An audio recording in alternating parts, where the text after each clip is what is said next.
Good evening. From the studio of Five Towns College, my name is Michael Cavalli, and I am pleased to welcome you to Promote the Vote, a conversation to educate and prepare for the 2020 election. Tonight's event is co-sponsored by the Five Towns College Mass Communication Division and the Office of Campus Events. Five Towns College does not endorse any candidate, political campaign, or party designation. Rather, tonight's event will highlight the importance of civic engagement and informed citizenship in a democratic society. These values are reflected in our college mission and embody the shared goals of the faculty, staff, and students that comprise our community. Throughout this evening's program, we'll offer you information on how elections work, how to research candidates on your ballot to make an informed decision, how to navigate media bias, and feature a panel of current students discussing their own connections and experiences for this election. Before we start the program, we have a special message from Five Towns College President, Dr. David Cohen. Hi, my name is David Cohen, and I am the proud president of Five Towns College. If we do anything at college, we prepare an educated citizenry which has the ability to fully participate in our American democracy. And so I want to speak with you to urge you to vote, not just in this year's very important presidential election, but every year. I often hear students lamenting the state of our union. Many raise important points and have really great ideas and solutions about how to make things better, but they do not vote. When I ask them why, many say they are just too busy or that their vote doesn't matter. To those who say that, I say hogwash. So many people have fought and died for the right to vote. So many people around the world do not have the right to vote, but now you do. You do not have to fight for the right, you do not have to shed any blood, and you do not have to sacrifice anything but a little bit of your time. So get to the polling places early. Request a mail-in ballot if you need to, but vote. As for the second point, that your vote doesn't matter, that it won't make a difference, you are wrong. Whether you vote for the winning candidate or the loser, when you vote, politicians know it. They may not know who you voted for, but they know you voted. Showing up sends a message to them that you will hold them accountable. Even when your candidate wins, the margin of victory sends a message to them to stay on their toes. And if your candidate loses, that's okay too. It shows the winner that there are other candidates that could replace them if they don't measure up. And remember, all politics is local.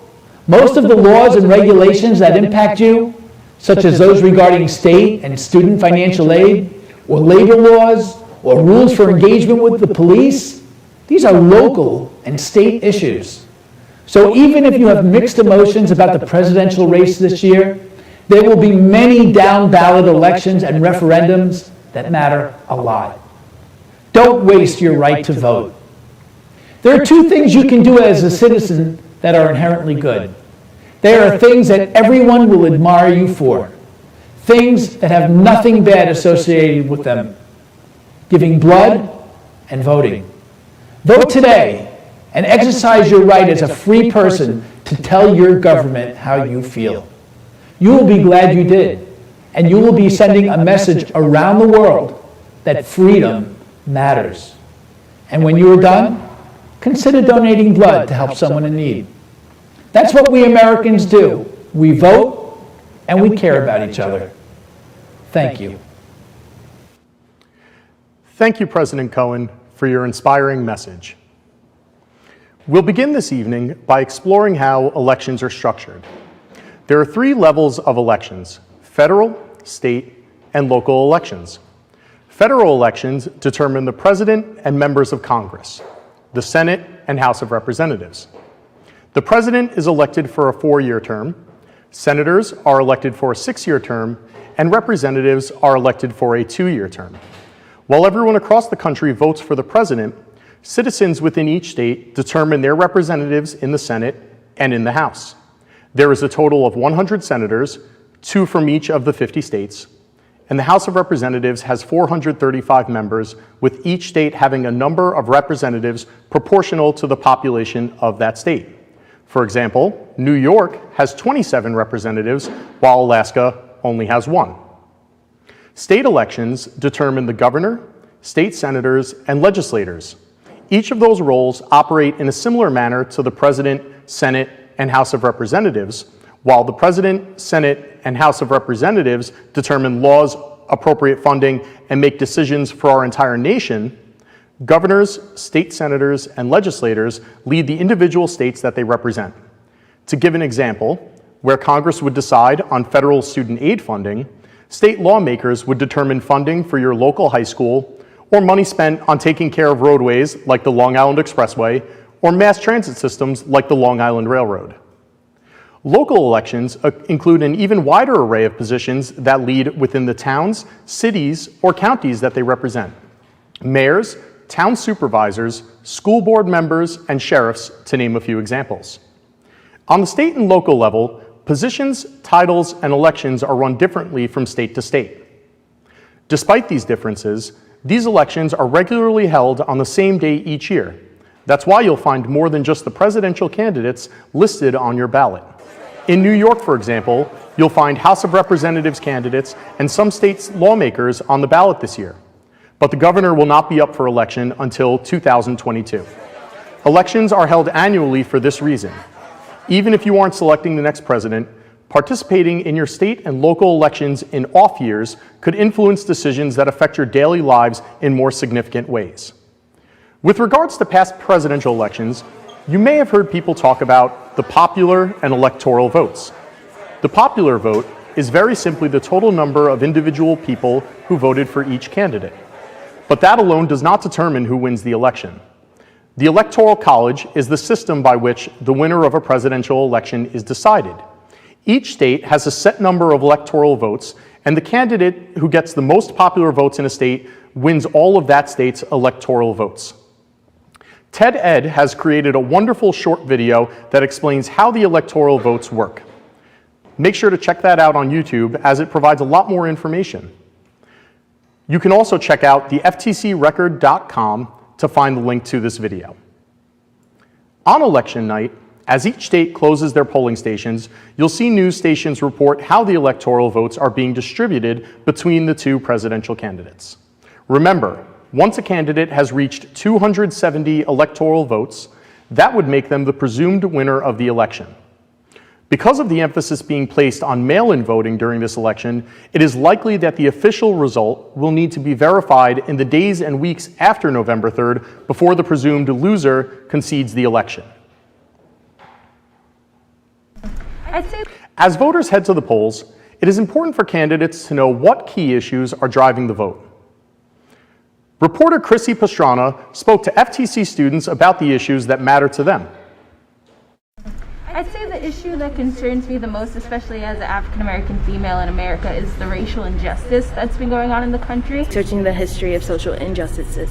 So it does hold a very special place in my heart, considering I am a person of color and considering that I have family members that are darker than me. Probably anything regarding equality across the board, whether it be LGBTQ issues, women's rights, BLM, police brutality, and how either candidate would combat those issues that are occurring in our country. But for me, what's most concerning issue is the matter of with our criminal justice system as a whole, because it is a very flawed system as it is. All the back and forth hate that Trump throws at Biden and Biden throws at Trump with the shady business they have going on with the Ukraine and with Russia, I want to know if one of them will finally speak up and finally answer the question that's really being asked. Next, we move to the topic of informed voting. When you receive your ballot, you'll find much more than the presidential candidates to choose from. It is important to learn about all of the candidates listed on your ballot so that you can make an informed decision to select candidates whose values reflect your own.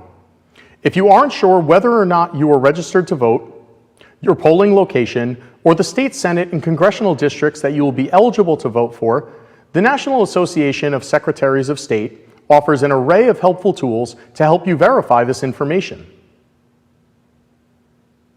This website offers access for citizens in all 50 states to register to vote, check voter registration status, find your polling place, confirm valid forms of identification required to cast your vote, and other helpful tools.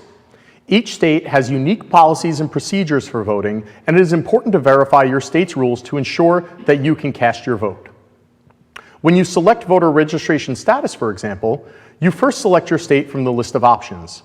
From there, you will be taken to that state's Board of Elections page and can enter some basic data about yourself in order to confirm your status. You will be able to explore options for early voting if your state offers it, confirm your election day poll site, and your voter district information, which includes your county legislative district, Senate district, assembly district, and congressional district. These districts represent the state and local elections that will be included on your ballot. Using that information, I would direct you to another web-based directory, Ballotpedia. Ballotpedia, as the name implies, is an encyclopedia of American politics that allows you to search individual candidates and a variety of local, state, and federal elections. Using the search bar at the top of the page, you can look for any of the various Senate districts, assembly districts, and congressional districts that you found by searching above. This search will bring you to the election page, provide the names of the candidates that are running for that election, and give you access to each candidate's website, social media, and other information. Personally, I make use of these references prior to voting in each election. Even simply reading the About page on a candidate's website offers a wealth of information about their values, principles, and the promises that they seek to deliver if elected. Ballotpedia also offers another helpful tool that streamlines this process even further: Sample Ballot Lookup. Located just below the search section at the top of their homepage, you can simply type in your street, city, and state to see all of the candidates and races that will be on your ballot. Where we see a significant divide between Democrats and Republicans at the national level, often in state and local elections, the Democratic and Republican candidates often reflect differences on policies that are central to the values held in that state or local municipality. More often than not, we are very knowledgeable of candidates that are nationally seated, but don't take much time to learn about candidates for our state and local elections. These are just two examples of sources to find information to prepare you to understand your ballot when you cast your vote. Ultimately, the more you know about the candidates, the more informed your vote will be. For our next segment, I'm pleased to welcome Star Fuentes, Mass Communication Senior. Thank you, Mike, and good evening, everyone. Early voting started in New York State this past Saturday, October 24th, and runs until Sunday, November 1st. Yesterday, I traveled to the Dix Hills Fire Department and spoke with voters about their decision to cast in early ballots this election year. Take a look. Rain and long lines are not stopping these Long Islanders from voting early at the Dix Hills Fire Department. You have to vote. Everything that you're going to do in the future depends on who's elected now. Michelle Miroff has been volunteering at the polls for 9 years. Even with the long line, she says people are in good spirits and are eager to vote. For the first time, it is not apathetic. People are actually getting out and voting, and that is impressive. The long lines, and they come in, and most of the people are in good disposition. They're not upset. I applaud them for standing online for that long. I don't know that I could stand online for that long. Jessica Bureau loves the idea of voting early and has suggestions for the future. I feel great about it because it allows you to get your vote in early. You could show up virtually, cast your ballot. That actually might have been a good idea. Over 55,000 Long Islanders have cast in their vote. Right now, there are around 100 people looking to do the same. This means that the numbers will only be increasing at another day of early voting. Leisha Cole discussed the importance of being informed while making your vote. Not only to just do it on election day, but to know and be aware throughout the year, because you can have a really big impact. Educate yourselves. Educate yourselves on the matter. It's a very important year for us to vote. There's like no excuse for people not to come out and vote. If you are interested in early voting, head to elections.ny.gov for information on your early voting polling site and hours. And now we're going to take a look at the media. As a journalist, media student, and citizen, it is important to learn how to navigate the news to find factual information. But nowadays, that isn't so easy, right? College students are bombarded with information from social media alerts, custom feeds, and endless options to watch or listen to the news. With so little free time, how can we quickly tell what news in front of us is fact, opinion, or when it's just plain false? Well, I'm going to give you 3 quick tips I've learned in class and on the field covering stories to improve your media literacy. Number 1, who is the author of the piece? Not who shared the post, but who authored the story. Many times, a quick Google search of an author's name can show you other pieces they've published so you can get a feel for their expertise and whether they have a certain point of view. Number 2, what are other media outlets saying about the same story? A story usually has 2 sides, sometimes even more. So switch the channel and scan through a bunch of other sites to get the full picture. And number 3, be aware of creative hooks. A catchy headline, photo, video, or even the use of music and sound effects may be used to draw you in. But if you stop there and don't take a look at the entire piece, you could be missing out on important information. And if you still are having trouble getting to the bottom of a story, I'm going to show you a couple of great resources to help you. The Society of Professional Journalists offer a journalist toolbox that is organized by hot topics. This free site will give you data, tools, and links to verify your information, so bookmark it.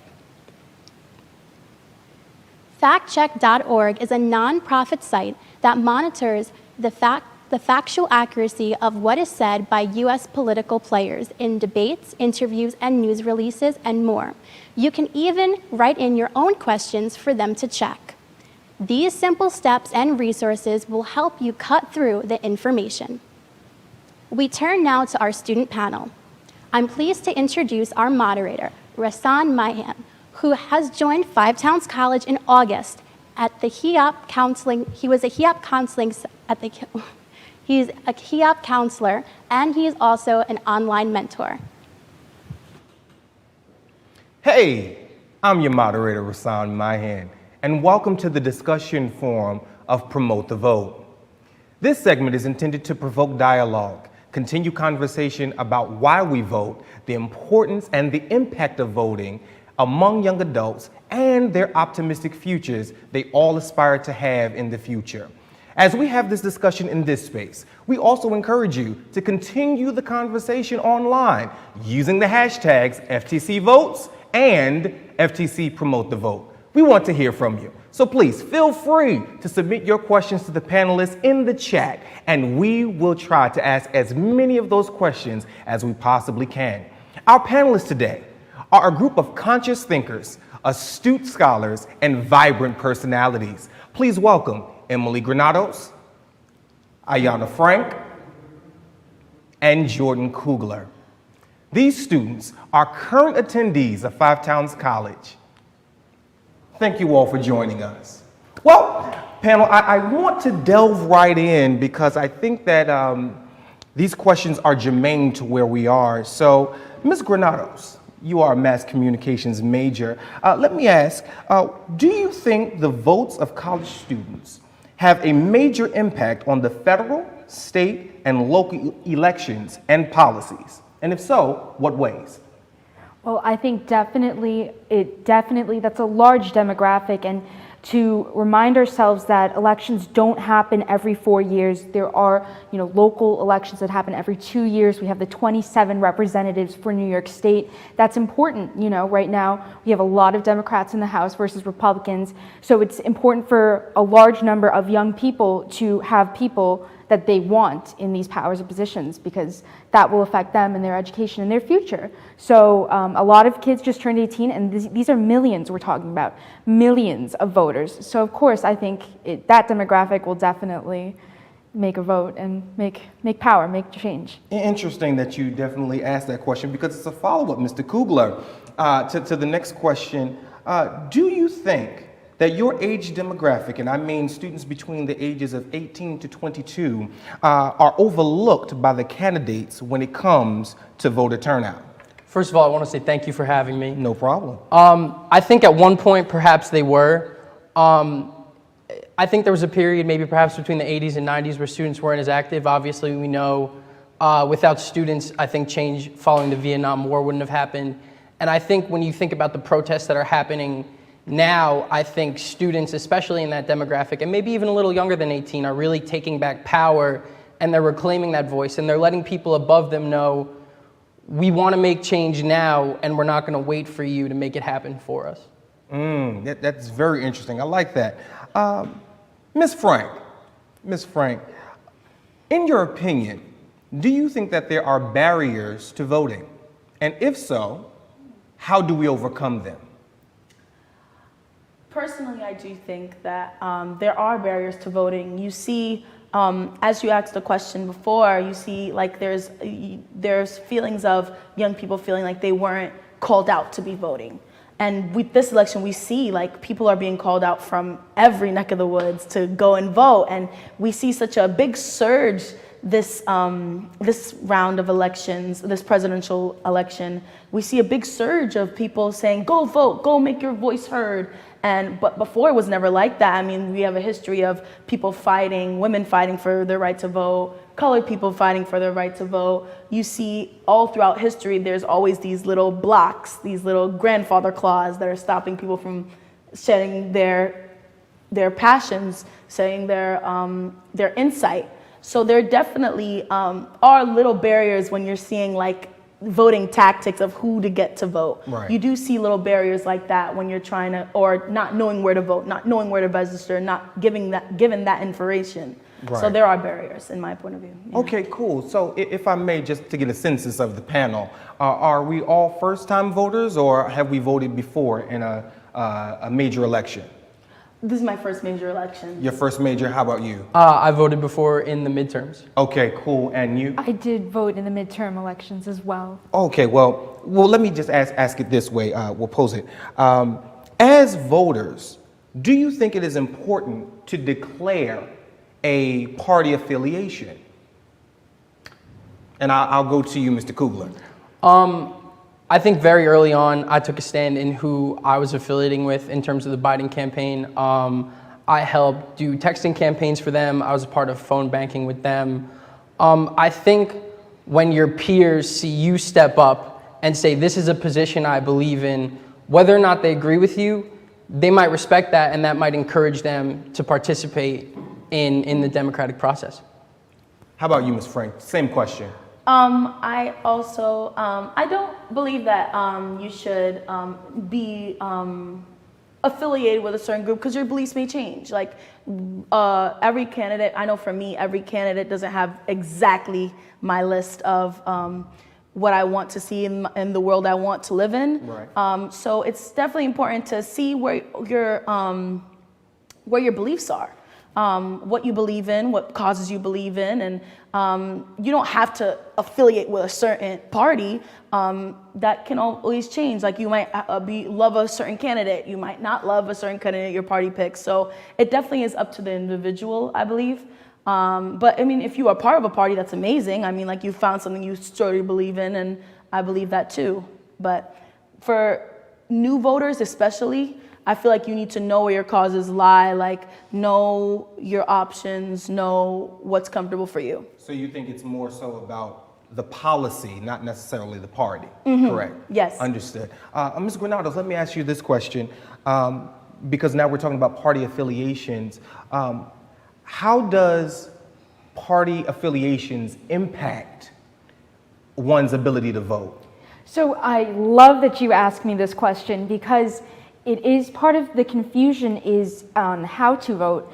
Sometimes for the presidential election, you have to be registered either as a Democrat or a Republican Right. to be able to vote for the primary candidate, whichever so that you choose.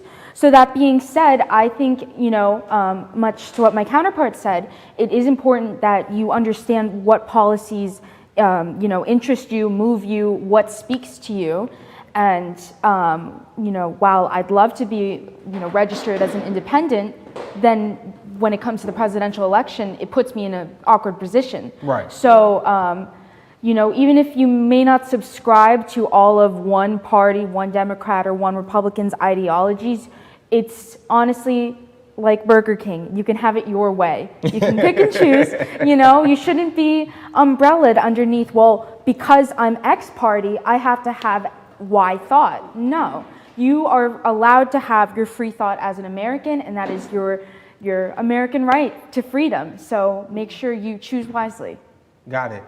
So I understand your perspective, and I think that it is very important that we keep that in mind. Just so we're clear, while we are here, please recognize those who are viewing that if you have any questions, go on in and type in the chat whatever your questions are. We want to continue the conversation. And remember to use the hashtag FTC Votes and FTC Promote the Vote. Continue on in the question. In today's era of mass media and social media dialogue and clickbait and not being sure, how do you, Ms. Ayanna Frank, how do you fact check? Oh, I Google. I Google because I can't know more. But I definitely think it's very important to read articles. If it's something that really interests you, if it's something that you truly are passionate about, read every type of article. Read the other side of articles, the parts that you don't believe in, just so you know exactly where everybody's coming from. Put yourself in every type of shoe. If you have a cause that you like, I love paint. Paint's amazing. And somebody doesn't like paint. Read that doesn't like paint, because you never know what that may change inside of you. You have to go in with an open mind, because the world's evolving. And yeah. Right, but we're asking about fact checking. So it's good to have different or diverse perspectives, but we're talking about the facts here. So it's easy for you to see a headline that may say something that may rub you the wrong way, but how do you verify the facts? What are you looking at when you're searching? Are you looking at certain titles? Are you looking at certain persons or personalities? What are you looking for specifically to verify the facts? Well, I also loved the little segment that Star gave about how to fact check that she's given, those 3 tips. Those are very much important also. But I do look at what the author, I love that what she said, the author. I do look at what the author has put out. Like, you have to see, like, do the works match up? Like, is this person a consistent person you can depend on when you're using this person in conversation, in the speeches that you give. Like, when people give speeches and give their facts, like, I go and check them instantly to see if those were the statistics. Right. Yes. Oh, okay. So, Mr. Kluger, and anyone can really chime in on this, but I want to really point it your direction. As a conscious and astute college student, what are some ways that you verify the validity of a candidate's platform? Well, I look to polling, right? Okay. I look to polling and I look to analytical journalism in terms of politics. So I think when you're looking at platforms, the campaigns themselves put out a very diverse amount of information that people can go over. I know when Elizabeth Warren was running in the primary, you could actually go on a Medium page and find almost her entire platform and really get to know it. But I think groups like ABC's 538, which does a great job of poll tracking, as well as the New York Times is the Upshot. And on top of that, go straight to polls. Don't look at a headline to see how people are feeling. Go to a poll. Check out Monmouth polls, check out Gallup polling, check out Rasmussen polling. Those are polls that are verified. They have good grades by poll watchers. And that's a really simple way to get, the temperature of the American people without having to dive into actual storytelling. You know what I mean? Gotcha. I dare to ask a provocative question that I think can definitely give more insight to college level voters. Now, right this year, 2020, we have been in a season of civil unrest. and all kinds of racial tensions. And when it gets to us getting to the polling stations, there are many people who would rather vote out of emotion versus policy. To the college level voters, what do you advise they do when it comes to either voting out of emotion or out of policy? What would be your advice to the college level voter? And we'll start with you. Well, I love that you're turning to me because this is something that I struggle with currently as a college level voter personally. I am not going to get into it, divulge, but you may feel some kind of way about a current administration, and you may feel some kind of way about how states are being run by a local level, even your county representatives, Nassau or Suffolk, we're on Long Island. For me, I think it's important to take a deep breath, and while emotion should be used, you need to think with your head, but you also need to think with your heart. So to be informed and look at everything and weigh all the costs, the choices.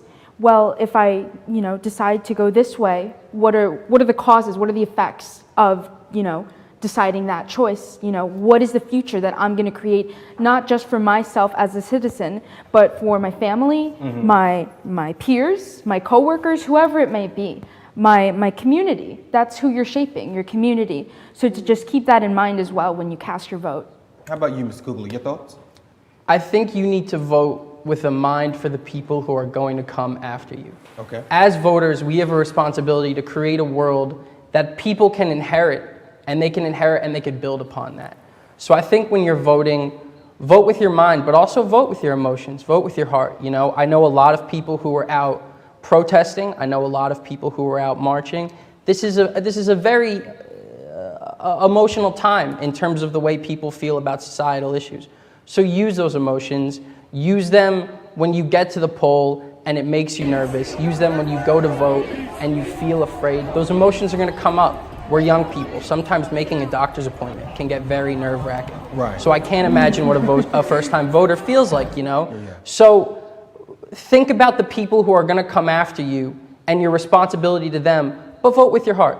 Vote with your heart 100%. So now to what you're offering, you're saying to do both, a fusion of both of them, correct? Yeah. All right, so if we're doing a fusion of both of them, Ms. Frank, do you think that the voters, your demographic of voters, should they vote for their own personal interests or always vote with the good of others in mind? It definitely should be with your personal personal plan, your personal perception of the world.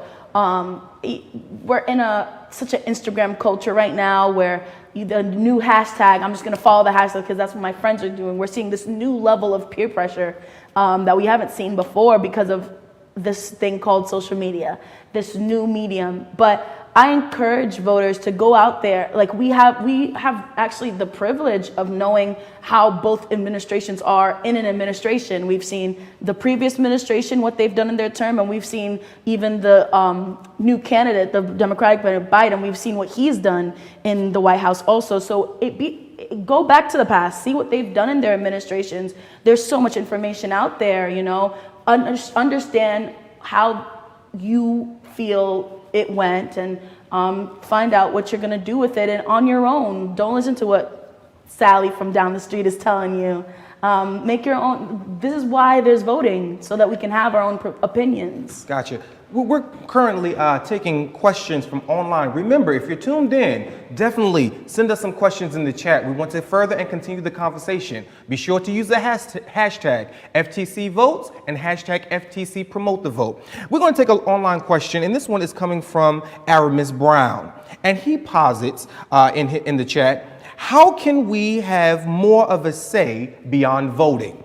How can we, as college astute thinkers, have more of a say beyond the polls? And I'll go to you, Ms. Granados, just to hear your thoughts. Well, hello, Aramis. Thank you for that question. I think that's a great question because there is more than just voting. Education is key. Education is critical for everything. Education is something that nobody can ever take away from you.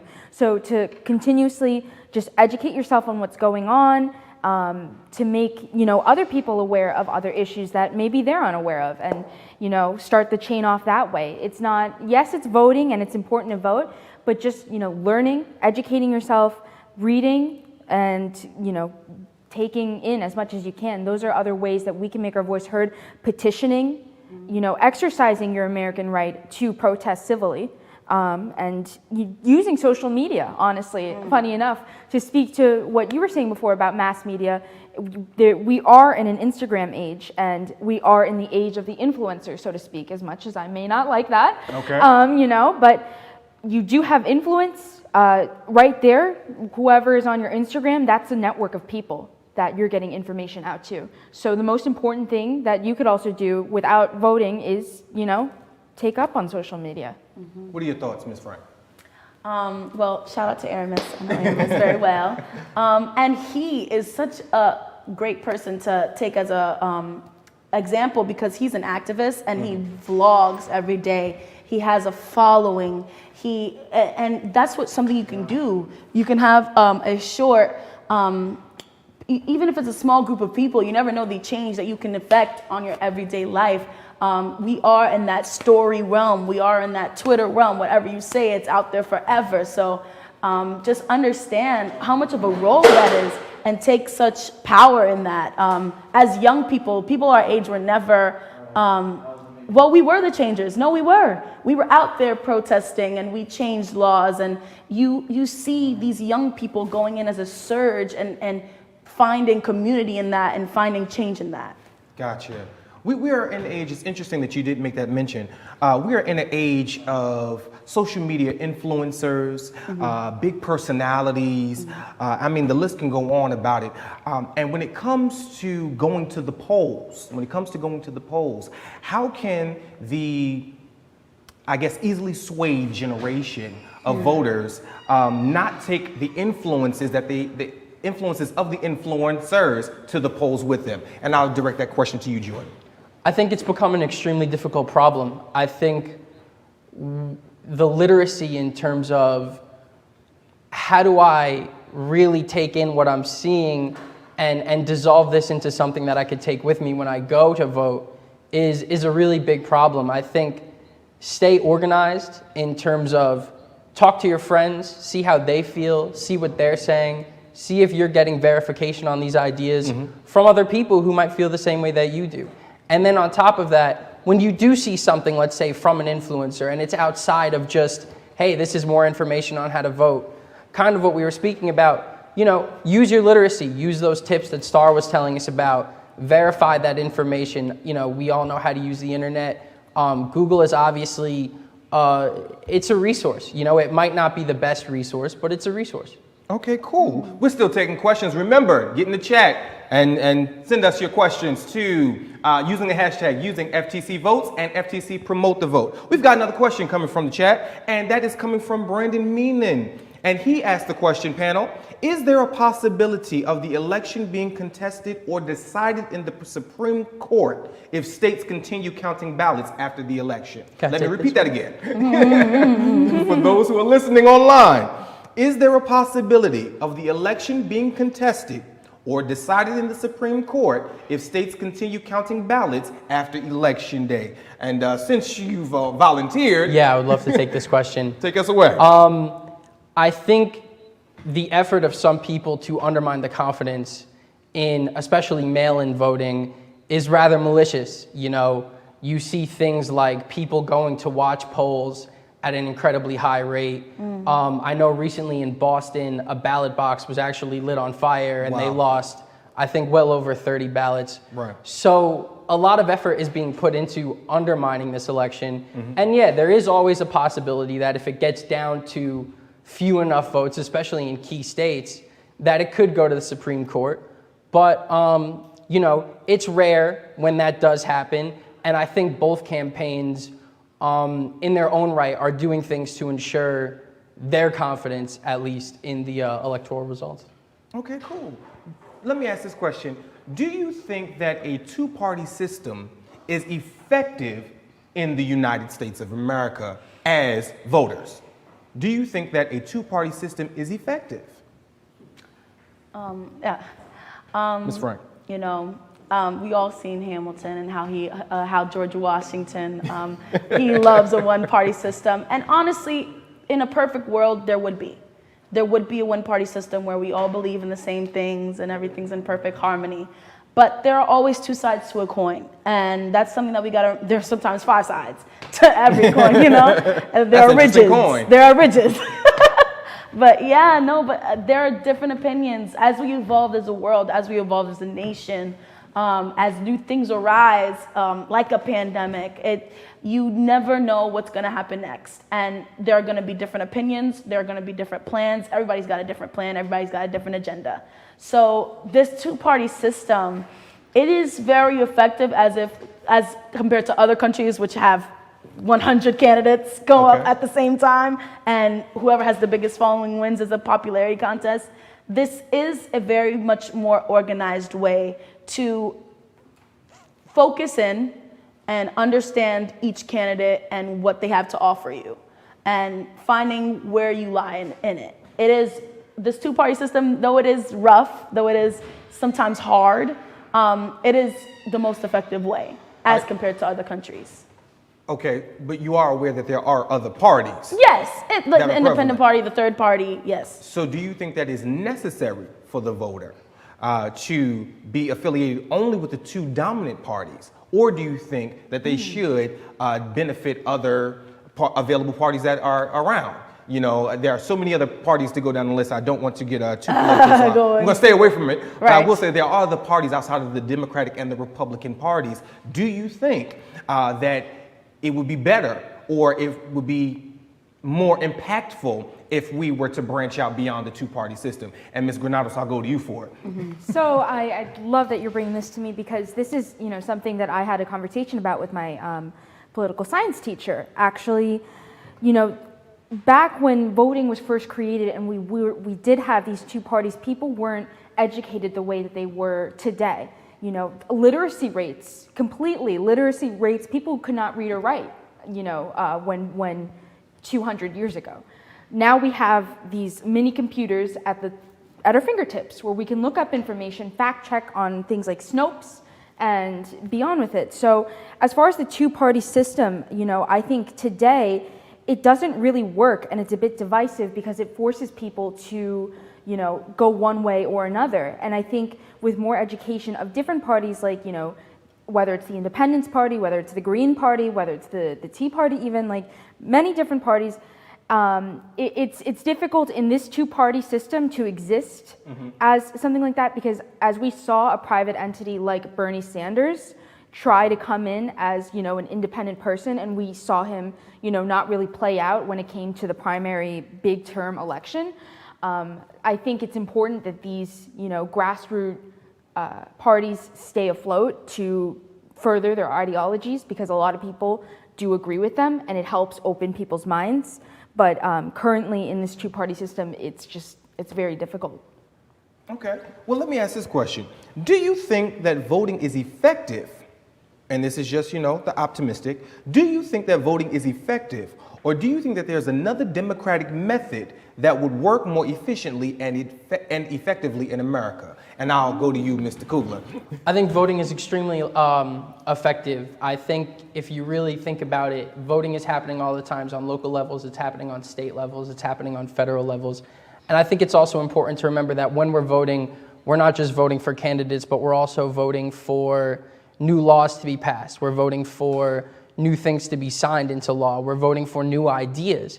You know what I mean? Obviously, there's certain laws that can be changed through the democratic process of voting. I think it's really important. I think it's extremely effective. And I think it does offer everybody, you know, an equal playing field. It doesn't matter how much money you have. It doesn't matter who you are as a person. We all have to wait in the same line to cast our ballot at the end of the day. It's interesting that you just asked that question about waiting in line to cast a ballot. My question to the panel, all of you, either one of you can chime in, but do you think that there are better ways to cast your vote? Do you think that there are better ways to cast the vote? So instead of standing in line, do you think that there's another way that's more effective for us to cast our votes, i.e. voting from our cell phones? What are your thoughts? And we'll go to you, Ms. Frank. Well, that's very interesting. I actually do not think that it should be online, because when we hear things about hacking, we're going to hear things about, oh, well, my phone will never malfunction. What if I don't have access to technology and things like that? But voting from our workplaces doesn't seem like a bad idea. Voting from our schools, voting from every student that can vote, that is eligible. I feel like the schools should encourage that, like high schools, colleges, and they can receive ballots and send them into the government, because especially like government funded schools, I don't see a problem with that at all. High schools, community colleges, state colleges, they should all be able to take that on and get as many people as we can. You can get rec centers, you can get different things going on, and they can all be accountable too, because you can ask for ID, you can ask for different things, and it's just a matter of, we're changing times. These things should be changed, evolved also. Okay, I really wish I had more time. I really wish I had more time to delve there, because there was so much meat right there that I want to ask about. But given that we are dwindling on time, I have to ask this question, and I'm going to ask all of you to give your perspectives.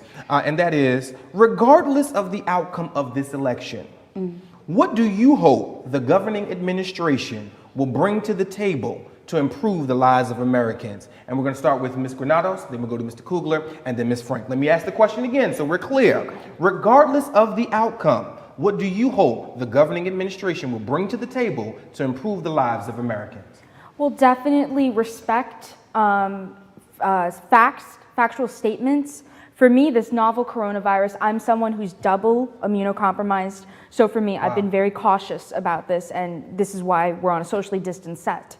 So an administration that cares about the American people as far as the coronavirus and handling the pandemic in a strategic way that won't, make America suffer as well.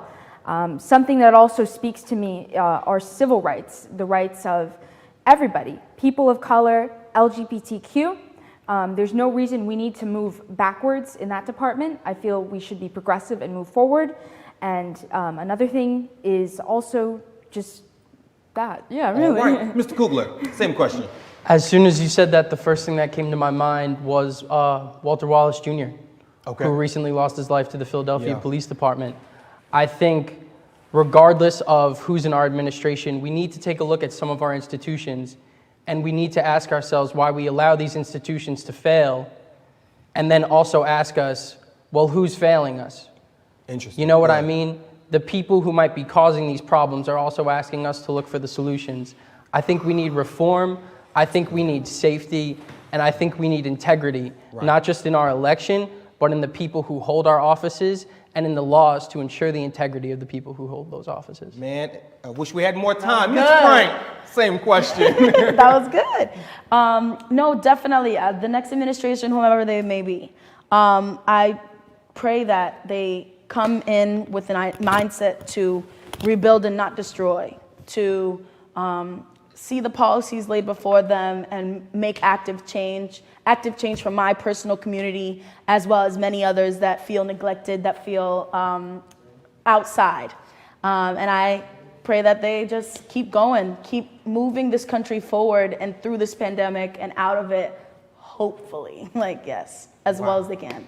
Wow. Well, thank you so much, panel. I do appreciate your input and this dialogue. Listen, those of you who have been on the chat, we appreciate you, and we want you to continue the conversation. Do not stop having this conversation. When we leave out of this space, we're still continuing the conversation online. So remember to use the hashtag FTC Votes and FTC Promote the Vote. We want to continue to hear from you. Once again, this has been Promote the Vote, the discussion forum. We'll talk to you soon. Wow. Thank you, Rasan, and for your moderation, and to Ayana, Emily, and Jordan for serving as panelists in tonight's program.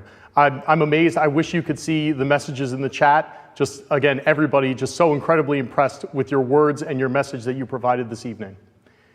As we conclude, I hope that our conversation has instilled the importance of voting and civic engagement in you. I reflect on a saying once shared by a college professor of my own. If you don't vote, you vote for the winner. Whether we agree with election results, it is our duty as citizens to know what our president, senators, congresspeople, and legislators stand for, so that we can hold our nation's leaders accountable to uphold the promises that they make and challenge them on the policies we disagree with. Rather than get caught in disappointment, election loss can be a crucial moment to maintain civic engagement and ensure that our representatives deliver the American promise. I would like to extend my deepest thanks to our panelists and moderators for their participation in this evening's event. Special thanks to our Five Towns College production team and the staff here in the control room this evening, ensuring that this event can be made available to our audience. I especially wish to thank College President Dr. David Cohen, Vice President for Strategic Initiatives Dr. Janet Kaplan, Dean of Students Angela Jasor, Mass Comm Division Chair Tom Calandrillo, Professor Bridget Boyle, Professor Holly Hare, and Student Activities Assistant Talik Hill for helping to make this event possible. I wish all of you at home safety and good health. We hope to see you at the polls on Tuesday, November 3rd.